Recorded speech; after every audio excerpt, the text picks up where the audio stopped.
гэсэн бодолд бол одоо би бол 1999 оноос эхлэн мөсний шагаан харвааны улсын хэмжээний тэмцээнийг зохион байгуулж иржээ. Тэгвэл өнөөдөр Орхон аймагт улсын аварга шалгаруулах 20 дахь удаагийн тэмцээнийг Монголын үндэсний мөсний шагаан холбоо, Орхон аймгийн Мөнгөн төл шагаан холбоо хамтран зохион байгууллаа. Энэ удаагийн тэмцээн нь Харваач Даваад Дөржийн өргөмжид болсноороо онцлог байлаа.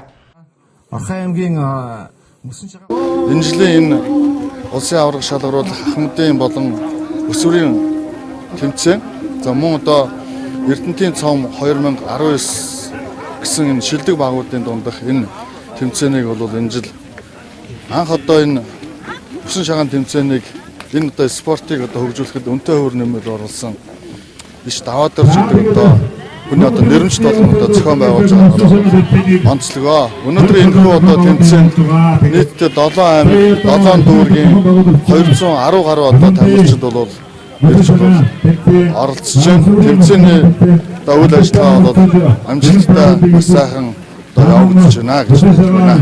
Ахмадын өсвөрийн одоо тус бүр бас ангилтайгаа шүү. Энэ дээр яг хин тамирч оролцсон. За нийтдээ Ахмадын болон өсвөрийн улсын аварга шалгаруулах тэмцээн бол өчтөр бол болж өнгөрч орой тэмцээн нь бол өндөрлсөн. Өнөөдөр бол бас тэмцээнийхээ одоо төрүүлсэн хүмүүст нь шагнал урамшуулгыг бол сая өгөөд байж Ахмадын болон өсвөрийн одоо улсын аварга шалгаруулах тэмцээнд нийтдээ бол өчтөр 68 хүн бол оролцсон гэсэн ийм бол мэдээг ирүүлсэн байгаа. Энэхүү тэмцээнд Улаанбаатар хотын 7 дүүрэг болон 7 аймгийн нийт 200 гаруй тамирчид цуглан цэц мэрэгнээс орин өрсөлдөж өнөөдөр эхний ээлжийн аварга мэрэгдээ шалгаруулан шагналыг нь гардуулсан юм а.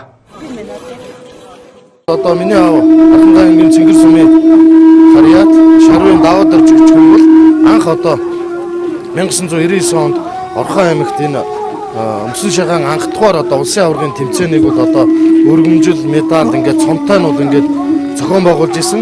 Энэ зохион байгуулагдсанаас хойш одоо Монголын мөсөн шагаан холбоо одоо 2000 онд нь ингээд дараа жил нь байгуулагдаад түүнээс хойш ингээд 20 жил доктор улам ингээд энэ спортууд одоо Монгол улсад хөгжөөд анх бол одоо Архангай аймагт бол харвдаг байсан бол одоо ингээ олон аймагуд Улаанбаатар хотын дүүргүүд хүртэл ингээд харвдаг. Энэ тэмцээнд 200 гаруй ингээд тамирчид бол ирээд ингээд оролцож байгаа юм бол ингээд онцлог байгаамаа тийм. Манай бол ер нь багасаа одоо Архангай аймаг одоо урд тамирын голын мөсөн дээр бол одоо ингээд аав маань дээр нь одоо аав маань ах ширнэн дээр нь баасны жив дүүл хавгжив гэдэг ингээд манай аав бол одоо ингээд аавсаа эхлээд ингээд үр хүүхдүүд нь ингээд бүгд бол одоо ингээд харвж исэн. Тэгээ энэ спортыг одоо Эрдэнэ дотоод одоо ингээд хөгжүүлж Ахмад өсвөр ингээд улсын аваргын тэмцээнийг зохион байгуулж түүнээс хойш олон одоо залуу тамирчид энэ үндэсний спортыг уламжилж ингээд тасалдуулахгүй явж байгаа явдалт нь бол одоо манай аавын бол одоо ингээд тухайн үед сэтгэл зүрхээ гаргаж энэ спорт үндэсний спортыг Монгол улсад хөгжүүлэхэд бол одоо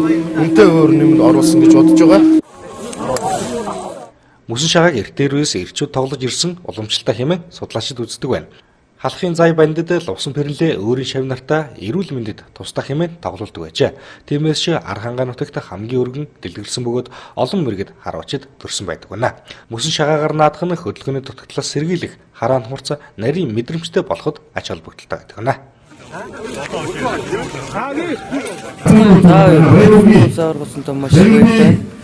Архангай Цэнгэр сумын цус оролцож байгаа. Харвачдын цэц мэрэгэн бас хэр өрсөлдөөнтэй байна. Маш өрсөлдөөнтэй байна. Энэхүү мөсөн шагаан спортоос хэдэн жил хичээллүү. Ер нь бас энэ спортоор хичээллэхэд бас юу нөлөөсөн бэ? Мөсөн шагаан 2 дугаар ангиас харж ирсэн. Ултраа сүлдээ дуртаад тэгээд ер нь өрсөлдөгч ширүүн байлаа. Тэгээд 6 баг орлоо. 6 баг орсон. Тэгээд төрүүллээ. За нийт тэмцээнд оролцохтой юу гэж хэлэх вэ? Ер нь үндэсний спортоор хичээллэхдээ бас юу гэж хэлэх вэ? Нийт тэмцээнд орсон хүмүүстээ амжилт хүсье яа. Тэгээд үе техникийн ингээд сайхан ингээд мөсөн шагаан уламжлалт тэмцээнээр хичээллэхийг урьж байна бүгдийн. Орхон аймагт 2 дахь удаага зохион байгуулагдж буй мөсөн шагаан улсын аварга шалгаруулалт тэмцээн олон залуу харваач шинэ цолтон төрүүлсэн өргөн дэлгэр наадам болж өнгөрлөө.